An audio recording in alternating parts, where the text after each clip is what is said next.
یہ جو ابھی تو وضاحت آ گئی ہے کہ یہ اس طرح کا بڑا آپریشن کوئی نہیں ہوگا، انٹیلیجنس بیسڈ جو آپریشنز آلریڈی ہو رہے ہیں اس میں تیزی لانے کے لیے۔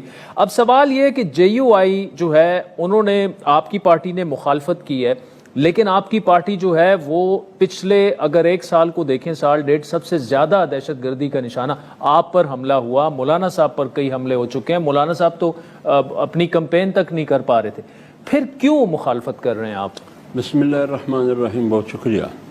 کیا اس کیوں کا کوئی جواب دے سکتا ہے کہ مجھ پر حملہ ہوا، مولانا پر ہوئے، ہمارے دیگر قیادت پر ہوئے، ہمارے کارکن، ہمارے ایم این اے سابقہ اور وہ شہید ہوئے، آج تک کسی کا قاتل پکڑا ہے؟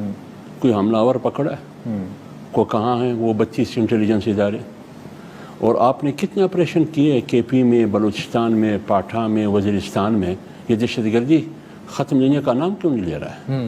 پھر اعتراف کرے کہ ہم ناکام ہو چکے ہیں۔ آپ نے کہا کہ دہشت گردی ختم ہو گئی، پہلے یہ بتائیے ضرب عضب، رائے نجات، رد فساد، ضرب حق، فلانا فلانا، اس کا رزلٹ ہمیں بتا دیں۔ دوسرا یہ ہمیں بتا دیں کہ یہ دہشت گردی کیوں ہو رہی ہے۔ خواجہ آصف کہہ رہا ہے کہ یہ گزشتہ پی ٹی آئی کی حکومت میں جنرل فیض اور جنرل باجوہ کا نام لے رہے ہیں کہ انہوں نے کابل سے وہاں ایک کپ چائے پی کے ادھر لایا، انہوں نے ہزاروں طالبان ادھر لائے، تو کیا اس کی سزا آپ قبائل کو دے رہے ہیں؟ اس کی سزا آپ خیبر پختونخوا کی عوام کو دے رہے ہیں؟ کیا اس کی سزا آپ بلوچستان کی عوام، بلوچ اور پٹھان کو دے رہے ہیں؟ آپ سیدھا سادہ افغانستان سے کیوں بات نہیں کرتے ہیں؟ اگر افغانستان سے آتے ہیں پھر آتے کیسے ہیں بابا؟ آپ نے باڑ بھی لگایا، آپ نے بانڈر بھی بند کیا ہے، لوگوں کی معیشت بھی چھین لی، اب لوگوں کی زندگی چھیننے کی کوشش ہو رہی ہے گولیوں سے۔ لقمہ تو چھین لیا، اب گولیوں سے۔ اگر میری بات غلط ہے تو پاٹھا سے کتنے لاکھوں لوگوں نے، کروڑوں لوگوں نے نقل مکانی نہیں کی۔ آپ نے وعدہ کیا تھا کہ 100 ارب دینا ہے سالانہ، کتنے آپ نے دیے؟ کتنے ڈیولپمنٹ آپ نے کیے؟ کتنے تعلیمی ادارے آپ نے دیے؟ آج تو وہ سمجھ رہے کہ بابا ہم بھیڑ بکری ہیں، ہم جانور ہیں ان کی حیثیت۔ تو حافظ صاحب، آپ کے جو آپ باتیں کر رہے ہیں یہ اتنے سخت تحفظات تو نہیں ہیں کہ جو دور نہ ہو سکیں، تو کیا بہتر نہیں ہوگا کہ بیٹھا جائے؟ دیکھیں اس وقت تو ادارے بھی یہی کہہ رہے ہیں، گورنمنٹ بھی یہی کہہ رہی ہے کہ یہ ایکسپورٹ، پاکستان میں دہشت گردی جو ہے وہ افغانستان سے بھی آ رہی ہے، انڈیا سے بھی جو ہے، مطلب یہاں پر ٹارگٹ کلنگ کشمیر میں ہوئی ہے، بہت سارے معاملات، تو اس کا پھر حل کیا ہے؟ ٹھیک ہے نا، میں بات کر رہا ہوں جی، یہ افغانستان سے دہشت گردی ایران میں کیوں نہیں ہو رہا ہے؟ یہ افغانستان سے دہشت گردی تاجکستان، ازبکستان، قازقستان میں کیوں نہیں؟ ان کے بارڈر تو بھی وہاں مل رہے ہیں، ادھر کیوں نہیں ہو رہا ہے؟ یہ افغانستان سے دہشت گردی چینا میں واخان کے ذریعے کیوں نہیں ہو رہا ہے، بدخشان سے؟ یہ کیا وجہ ہے کہ دہشت گرد افغانستان سے آ رہا ہے صرف پاکستان میں ہو رہا ہے؟ اپنے گریبان میں تو دیکھیے نا یہ کیوں ہو رہا ہے۔ آپ انڈیا کی بات کرتے ہیں، انڈیا مداخلت کر رہی ہے۔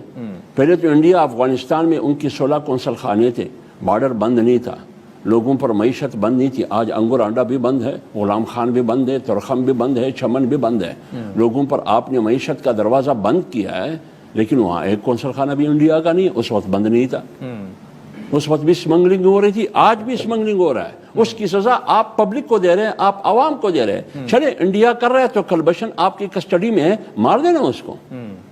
اچھا ایک بات اور کرو نا، ایک بات جی، آپ انڈیا کی بات کر رہے ہیں تو آپ نے ابھینندن کو ایک کپ چائے پلا کے کیوں واپس کر دیا؟ اچھا مجھے اب یہ بتائیں کہ جب آپ بار بار یہ بات کر رہے ہیں کہ کے پی اور بلوچستان کے عوام کو کیوں سزا ملے، جب وہ یہ کہہ رہے ہیں کہ یہ اس قسم کا آپریشن لارج سکیل پہ نہیں ہوگا، دیکھیں آلریڈی پریزنس تو موجود ہے، فوج کی بھی ہے، پولیس کی بھی ہے، بلوچستان میں بھی ہے اور کے پی میں بھی ہے۔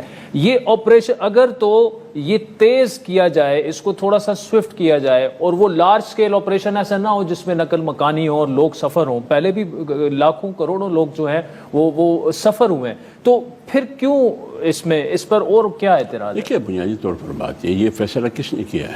ایپیکس کمیٹی نے۔ جی، ایپیکس کمیٹی کی کیا اختیار ہے؟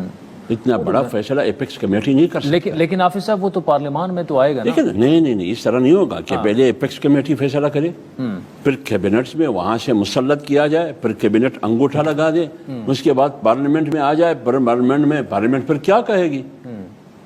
جب ایپیکس کمیٹی نے پارلیمنٹ کے پاس اختیار ہے مسترد کر، کوئی اختیار نہیں ہے پارلیمنٹ کے پاس۔ پارلیمنٹ میں اکثریت کس کی پاس ہے؟ ایک بات۔ دوسری بات یہ ہے کہ اس فیصلے کی قوت موجودہ حکومت کے پاس نہیں ہے کہ وہ اتنا بڑا فیصلہ کرے، بالخصوص ایپیکس کمیٹی کے پاس۔ یہ عوامی مینڈیٹ کا حکومت نہیں ہے، حامل حکومت نہیں ہے، اسمبلی نہیں ہے، پارلیمنٹ یہ ربل اسٹیمپ ہے، یہ عوام کا منتخب پارلیمنٹ نہیں ہے، یہ فارم 45 کے نہیں، یہ 47 کا جنم دیا ہوا ایک پارلیمنٹ ہے۔ پھر آپ مجھے یہ بتائیے کہ خیبر پختونخوا میں ANP، JUI، PTI سب مخالف ہے۔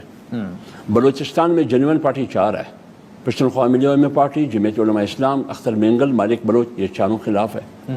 آپ نے کس سے مشورہ کیا؟ اگر آپ 2 چیف منسٹر کی بات کرتے ہیں خیبر پختونخوا کی، وہ تو کہہ رہے ہیں کہ کوئی فیصلہ نہیں ہوا ہے، گنڈاپور کہہ رہا ہے، اور بلوچستان کے وزیر اعلیٰ کو تو بلوچستان کے عوام منتخب وزیر اعلیٰ مانتے ہی نہیں ہے۔ اچھا، اب جو PTI کے CM KP نے جو آل پارٹیز کانفرنس وہ بلا رہے ہیں، اس میں JUI جائے گی؟ دیکھیے، اس سے پہلے جمعیت علماء اسلام میں آپ کے علم میں لینا چاہتا ہوں، جو میرے علم ہے کل تک جمعیت علماء اسلام نے 27 جون کو، کل نہ پرسوں، ایک قبائلی جرگہ بھی مدعو کیا ہے پشاور میں، جس میں مولانا صاحب ان کو خطاب کریں گے۔ ایک تو کل ہو رہا ہے PTI کا جو ہے، وہ تو مجھے پتہ نہیں، میں JUI کی بات کر رہا ہوں۔ یہ JUI نے 1 ہفتہ 10 دن پہلے ان کو بلایا ہے قبائلی جرگہ، وہ بات کریں گے قبائلی جرگے سے۔ تو لہٰذا بات یہ ہے کہ اگر PTI ہمیں دعوت دیتے ہیں، وہ ہمارے پروونشل جو پارٹی ہے جمعیت علماء اسلام، وہاں مولانا عطاء الرحمن صاحب جمعیت علماء اسلام کے امیر ہے، وہ صوبائی قیادت ہے، ان سے رابطہ کریں گے، وہ ان کا فیصلہ ہے، وہ جاتے ہیں نہیں جاتے ہیں مجھے نہیں پتہ۔ اچھا، تو یہ جو مولانا صاحب نے قبائلی جرگہ بلایا، کیا وہ اسی بارے میں ہے؟ دیکھیں نا، وہ اسی قبائل کے مسائل کے بارے میں، یہ بات تو بعد میں آئی نا، جرگہ تو ہم نے پہلے بلایا، لیکن اس پر تو بات ہوگی۔ بالکل بات ہوگی، اس پر بات ہوگی۔ مولانا کا موقف واضح ہے، انہوں نے کہا کہ یہ عزم استحکام نہیں ہے، اس کا نتیجہ عدم استحکام ہوگا۔ تو مولانا صاحب کا جب موقف یہ آیا ہے، تو پھر جب قبائلی جرگہ سامنے ہوگا، ان سے بات ہوگی۔ بنیادی طور پر تو وہ یہ ہے کہ ان کی معیشت چھین لی گئی ہے، انگوراڈا بند ہے، وہ غلام خان بند ہے، ترخم بند ہے، چمن بند ہے، یعنی چمن سے لے کر ترخم تک جہاں بھی پشتون قبائل ہے وہاں دروازے بند ہیں، ان کی معیشت کے دروازے بند ہیں۔ یہ کیوں؟ لیکن یہ تو یہ کہتے ہیں کہ وہاں سے چونکہ دہشت گرد آ رہے ہیں تو ہمیں بند کرنے پڑیں گے یہ سارے معاملے۔ دہشت گرد ابھی زیادہ ہے، یا جب افغانستان میں امریکن وہاں تھے اور کرزی صاحب اور اشرف غنی کی حکومت تھی، 20 سال میں 1 لاکھ لوگ لقمہ اجل بنے، آپ کا 100 ارب یا کتنے کرب ڈالر آپ کو نقصان ہوا۔ اس وقت دہشت گردی زیادہ تھی، جب وہاں 16 قونصل خانے انڈیا کے کام کر رہے تھے، وہاں ٹریننگ کیمپ تھے، اس وقت دہشت گردی زیادہ۔ اس وقت آپ بارڈر کیوں بند نہیں کرتے تھے؟ آپ یہ گیٹ وے چمن کا، تورخم کا اور غلام خان اور انگوراڈا کا وغیرہ وغیرہ کا کیوں بند نہیں کرتے تھے؟ آج 16 قونصل خانے بھی افغانستان میں نہیں ہیں۔ آج آپ کہتے ہیں کہ طالبان ہمارا دوست ہے، آج آپ نے باڑ بھی لگایا، وہاں فورسز بھی ہے، یہ سب کچھ ہے، پھر دہشت گرد کیوں آتے ہیں؟ یہ تو سوال آپ سے ہونا پڑتا ہے۔ حافظ حمداللہ صاحب، تھینک یو سو مچ۔